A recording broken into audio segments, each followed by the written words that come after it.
नारद जी को बुलाते हैं और कहते हैं कि ये ज्ञान भागवत सप्ताह के माध्यम से पूरी दुनिया तक इसका प्रचार करो, क्योंकि इस संसार में कई भाग्यशाली जीव ऐसे भी होते हैं जो चाहते हैं इस अंधेरे से बाहर निकल करके उजाले में जाना। तो उजाले में जाने के चाहते हैं, उनके लिए उनको पता नहीं है ना कि उजाला प्राप्त करने का उपाय क्या है। उजाला प्राप्त करने का उपाय भागवत का ज्ञान है, इसलिए तुम जाकर के इसका नॉलेज दो, प्रचार करो। इधर नारद जी महाराज को सनकादिक ऋषियों ने भी ये ज्ञान दिया। जब नारद जी पूरी पृथ्वी पर घूम करके हिमालय पर जाते हैं तो सनत कुमार मिलते हैं और सनत कुमार पूछते हैं कि हे देव ऋषि, आप तो ऋषि हैं, आपके चेहरे पर इतनी उदासी क्यों है? तो नारद जी कहते हैं कि महाराज, ये उदासी मेरी स्वयं की तकलीफ से नहीं है। तो बोले संसार के दुख से दुखी हो रहा हूं, इसलिए ये उदासी है। क्या हुआ? बोले पूरे संसार में आग लग रही है। काहे की? बोले अशांति की, बेचैनी की, क्लेशों की, क्लेश की आग लगी हुई है। लोभ की, स्वार्थ की, तेरा मेरा की आग लगी हुई है। शोक की, टेंशन की, चिंता की, डर की। तीर्थों में भी आग लगी हुई है, वहां भी मेरे को शांति नहीं हुई।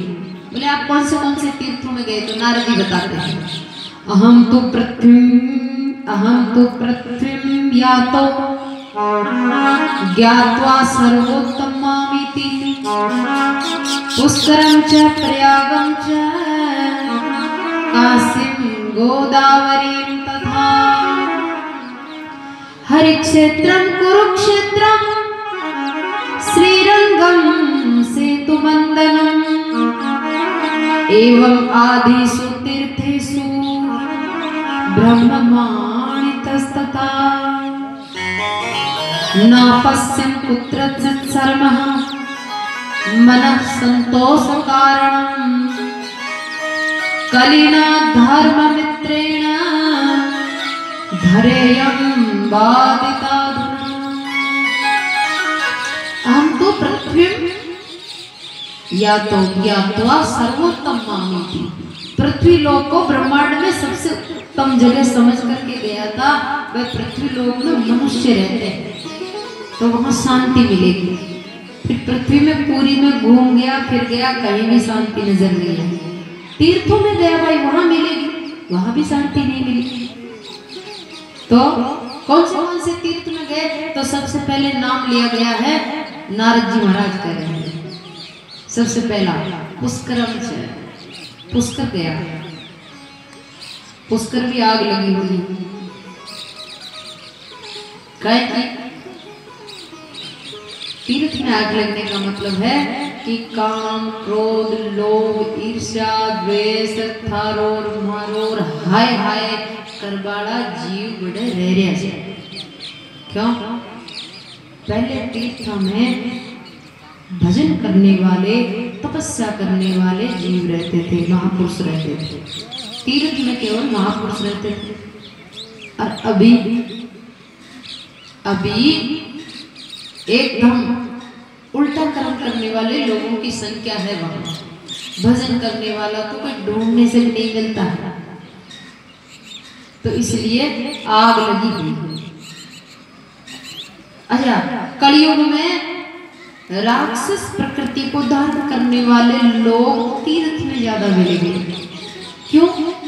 कारण क्या है? कारण इसलिए कारण है क्योंकि आज की पब्लिक तीर्थों में ज्यादा जाने लगती है।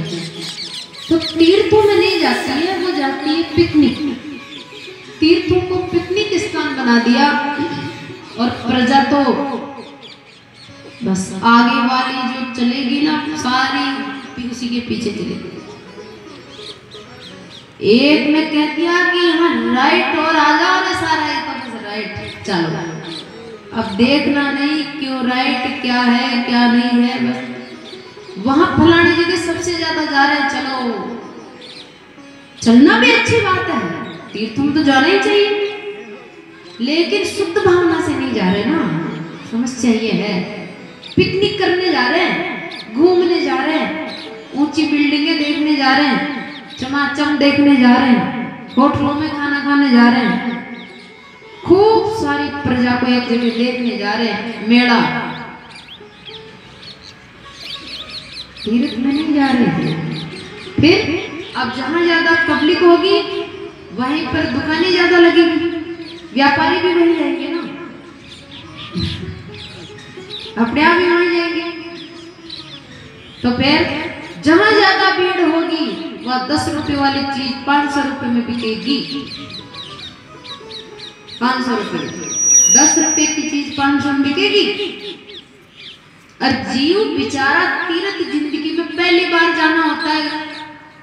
हमारे देश में 2-5% लोग पैसे वाले हैं जो जिंदगी में 4-4, 5-5 बार तीर्थ चले जाते हैं, पैसे वाले। बाकी तो सब मीडियम और गरीबी है ना। तो गरीब तो जिंदगी में एक बार मुश्किल से जा पाता है, उसको पता है एक बार, वो तरसता रहता है मुझे कब मौका मिलेगा मैं भी तीर्थ जाऊं, तरसता रहता है ना। और फिर जब उसका कभी जिंदगी में मौका मिल जाता है, जाना हो जाता है ना, तो फिर वो सोचता है मैं यहाँ आया हूँ, अरे यहाँ से कुछ लेके तो जाऊं, बेचारा कुछ लेके तो जाओ। अब वो कुछ लेने दुकान पे जाएगा तो 10 रुपए वाली चीज 500 में मिलेगी। तो वो जो 10 रुपए की चीज 500 में दे रहा है ना, वो है राक्षस। भागवत में साफ लिखा हुआ, चाहे वो साधु का भेष में हो, साधु का भेष में हो, साधु के भेष में भी तो तीर्थों में राक्षस रहते हैं, भजन करने वाले भी रहते हैं, ऐसी बात नहीं। तो भजन करने वाले नहीं रहेंगे तो संसार नष्ट हो जाएगा। भजन मतलब सत्य को धारण करने वाले, सच्चाई वाले, वो हमारे संसार में भी रहते हैं। सत्य पर संसार टिका हुआ है। संसार में जितने भी विभाग है, डिपार्टमेंट है, सब में सच्चे लोग भी हैं। उन सच्चे लोगों की सच्चाई के बल पर वो डिपार्टमेंट चल रहा है, वो जगत चल रहा है, वो संसार चल रहा है। तो भागवत के प्रथम महात्मा में लिखा हुआ है कि जहां शांति की आशा लेके जाते हैं वहां और ज्यादा अशांति होती है, क्योंकि अशांत करने वाले, अशांति फैलाने वाले लोग वहां बस गए हैं, जाके वहां रहने लगे हैं। साफ साफ लिखा है भागवत में, तो यहाँ तक लिखा है तीर्थों में मलेच्छ, कलयुग में तीर्थों में मलेच्छों का वास होता है। मलेच्छों का मतलब चांडालों का वास होता है, चौकी चौकी जगह से पवित्र जगह बढ़ जा रहा। तो इसलिए नारद जी कह रहे शांति न मिली कड़े, पुष्कर गयो, प्रयाग गयो, कुरुक्षेत्र गयो, हरिद्वार गयो, सब जगह गयो। सत्यम नास्ति, सत्यानाश हो गया, सत्य नष्ट हो गया। सत्यम नास्ति तपस्सोचुम दया दानम न विद्यते, उदरम भरिणो जीवा बराका कुट भासिना।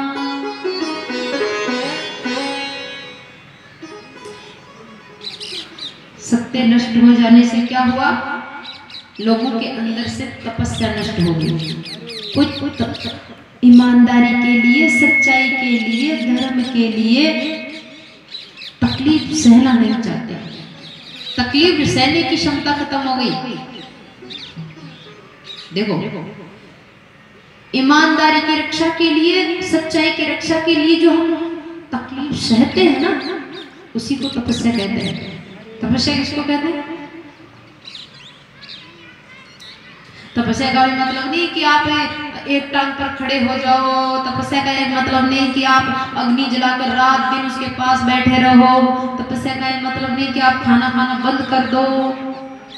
नहीं, ये भी तपस्या है, लेकिन मूल तपस्या वो है जीवन में सच्चाई को बढ़ाने के लिए, बचाए रखने के लिए, जीवन में ईमानदारी को वृद्धि देने के लिए, बनाए रखने के लिए कष्ट सहन करना, तकलीफ सहन करना, ये असली तपस्या है। और कलयुग के जीव में नहीं कर सकता। क्यों? कि ईमानदार बन के बैठा रहेगा ना तो पीछे रह जाएगा, पड़ोसी तो बहुत आगे चला जाएगा। अब क्या करे बेचारा, नहीं चाहते हुए भी उसको तप छोड़ना पड़ता है। और तपस्या छोड़ते ही क्या हो जाएगा? गंदा होना शुरू हो जाएगा, मलिन होना शुरू हो जाएगा।